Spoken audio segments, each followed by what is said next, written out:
Пока мы это все сушим, естественно, минимум 2 месяца мы в дома никто не живем, мы снимаем свое жилье. Эта улица была хорошая, вот отсюда уже стояли дома. Ага. А с 17-го года, вон видите, что с домами. Люди бросают их и все, потому что каждый год вода. Если смотреть с высоты вертолета, то получилось море, потому что расстояние было по 120 километров.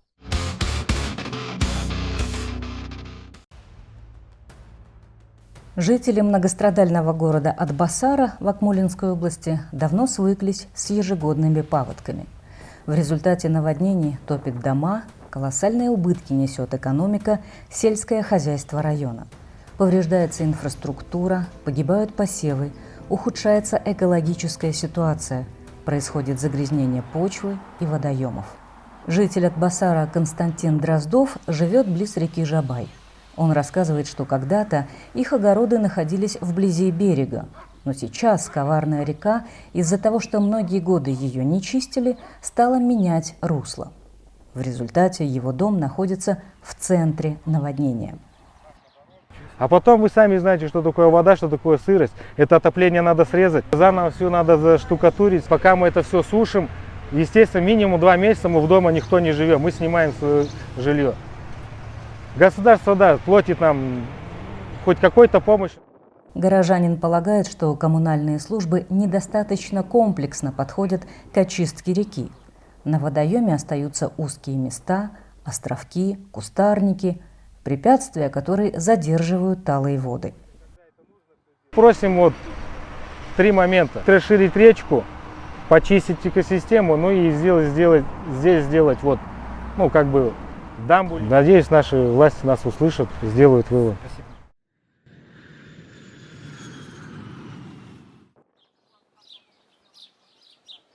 Анна Николаевна – жительница поселка Карасу Кустанайской области. Она стала вдовой во время паводков 2017 года. Ее супруг утонул. Женщина жалуется, что несколько лет талые воды топили их дома. Правда, в этом году возведенный земляной вал все же спас ее жилье. С 17-го года она идет полем у нас. В чем причина? Эта улица была хорошая, вот отсюда уже стояли дома. Ага. А с 17-го года, вон видите, что с домами. Люди бросают их и все, потому что каждый год вода. Я вот говорю, весну каждый год боялись. Особенно тяжелым для жителей Карасу стал прошлый год, когда талые воды образовали целое озеро длиной 120 километров. В результате затопило трассу, соединяющую райцентр с Кустанаем. Повреждены дороги, линии электропередачи. Ситуация была критической. Говорят, рассматривался вопрос о переселении людей в другие места.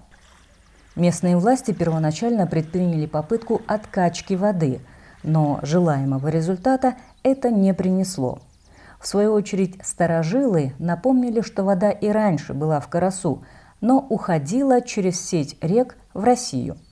Однако со временем хозяйственная деятельность полностью изменила рельеф и перекрыла старые русла рек. Так возникла идея возвести канал для отвода воды. Акимат разработал проект и приступил к строительству грандиозного отводного канала стоимостью около 2 миллиардов тенге. Общее расстояние канала 14 километров 100 метров.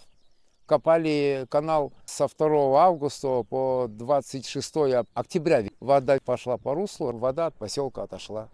Такой канал нигде не копали. Сколько работы в мелиорации, таких каналов в 80-х годах не копали. На Карасуский район вода пришла и Улатау, как Читав, соединила все озера Карасусского района в один цикл. По словам старейшего мелиоратора, ранее он не сталкивался с таким наводнением. Карасу находится ниже. Если смотреть с высоты вертолета, то получилось море, потому что расстояние было по 120 километров. Примечательно, что в 90-е годы мелиоратор Искендиров принимал участие в проекте переброски сибирских рек в Казахстан, но программу вскоре закрыли. Конечно, нужно строить водоемы, чтобы где вода собиралась, чтобы можно было на следующий год скот поить, там, орошать. Эта вода уходит в Россию. Осталось бы в Казахстане. Предприниматель Алмат Турсунов говорит, что паводок нанес непоправимый урон экономике Карасусского района. канал сработал экономически выгодно. Или весь Карасу перевести, это около 5000 домов, это не только лишь экономически, это история, это поколение людей. Карасуский район 1 000 000 тонн зерна производит. Воду дешевле было на место вернуть. Ученые из Института географии и водной безопасности с 2018 по 2020 годы по заказу Министерства науки Казахстана проводили обследование бассейнов рек в Акмолинской области, в том числе и реки Жабай в Атбасаре. Специалисты пришли к выводу, что угроза подтопления населенных пунктов сохраняется.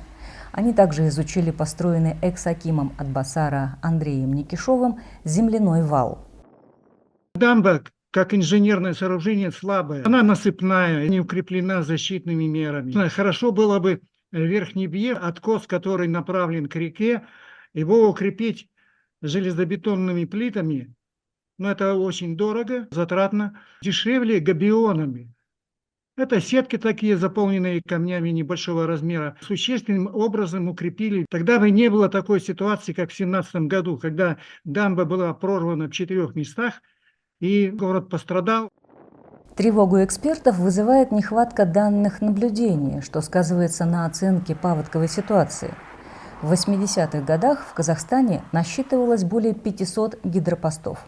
Сейчас, по информации Казгидромета, 379 постоянных и 31 сезонный гидропост.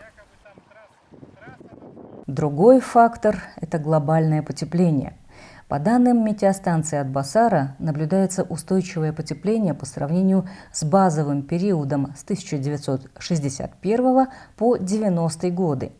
Среднегодовая температура с 1991 по 2020 годы выросла на 0,7 градуса, а в 2023 году разница превысила 4 градуса, что выше нормы почти на 2,5 градуса. Специалисты института предлагают продолжить очистку дноуглубительной работы на реке Жабай. Далее расширить сеть гидропостов, заготовить мешки с инертным материалом и рассмотреть вопрос строительства гидросооружения, что позволит сохранить воду и снизит давление на инженерные сооружения. В акимате Атбасарского района сообщили, что проводят комплекс мер по предотвращению паводков. Из города вывозится снег, проводятся взрывные работы на реках по плановому проходу талых вод. С прошлого года русло реки Жабай очищают земснарядом. Первая задача – речку очистить. Второе – необходимо укрепить дамбу. Вал необходимо ее укрепить. Выше сделать ее. Идеально было бы это, если мы бетоном бы его. Это должно уберечь город от подтопления. Местные власти в борьбе с паводками ощущают нехватку гидротехников, недостаточно научных рекомендаций и ждут, когда Управление природопользования Акмолинской области проведет тендер по обследованию реки Жабай. В Министерстве водных ресурсов и ирригации сообщили, что в Атбасаре подтопление происходит из-за плохой пропускной способности реки Жабай. Акиматом Акмолинской области в 2024 году был приобретен земснаряд для ее очистки. И данные работы с августа прошлого года были проведены. И в результате паводок 2025 года показала эффективность данных мер. Для сбора воды в Акмолинской области предполагается построить гидросооружение. Проект проходит государственную экспертизу. В Акмолинской области у нас планируется строительство Есильского контррегулятора с объемом более 800 миллионов, который паводок может аккумулировать основную часть паводков вод. В Карагандинской области планируется построить несколько водохранилищ. С 2014 по 2024 годы на противопаводковые мероприятия в Атбасарском районе Акмолинской области было выделено почти 5 миллиардов бюджетных денег. Однако эти меры не смогли предотвратить регулярные весенние подтопления. На ликвидацию последствий паводков за тот же период государство потратило свыше 7,5 миллиардов тенге. Это только прямые расходы, не включая ущерб экологии, материальные потери и моральные страдания местных жителей и утрату доверия к исполнительным органам. Общий объем затрат за 10 лет превысил 12,5 миллиардов тенге. Для сравнения, строительство отводного канала в Карасусском районе Кустанайской области обошлось почти в 2 миллиарда. Таким образом, за потраченные в Атбасаре деньги можно было построить как минимум 6 таких каналов, способных обеспечить устойчивую защиту от паводков. В свою очередь, местные активисты поднимали вопросы неэффективной борьбы с паводками. Так, глава фонда «Ангел» Людмила Петрова в своей диссертации указывает, что вместо инертных материалов в мешки для сдерживания талых вод закладывали шлаковые отходы. Эти мешки затем сбрасывались в реку, что привело к загрязнению водоема. Река покрылась растительностью, появились новые островки, нарушившие течение. Неэффективная борьба с паводками сопровождалась коррупционными скандалами. В 2017 году за взятку, хищение средств, выделенных на строительство земляного вала, был арестован аким города Атбасара Андрей Никишов. В 2018 его лишили свободы на 10 лет. Недавно к 7,5 годам заключения приговорили и экс-главу Атбасарского районного отдела строительства. Он признан виновным в растрате 300 миллионов тенге, выделенных на строительство жилья для пострадавших от паводков. Почему стоит вернуться к системному подходу? Опыт Карасусского района показывает, гидротехнические сооружения могут быть эффективнее и дешевле в долгосрочной перспективе, чем временные меры вроде мешков с песком и земляных валов. Финансирование борьбы с паводками должно быть прозрачным, а проекты – долгосрочными и устойчивыми. Подобные трагедии не должны повторяться из года в год.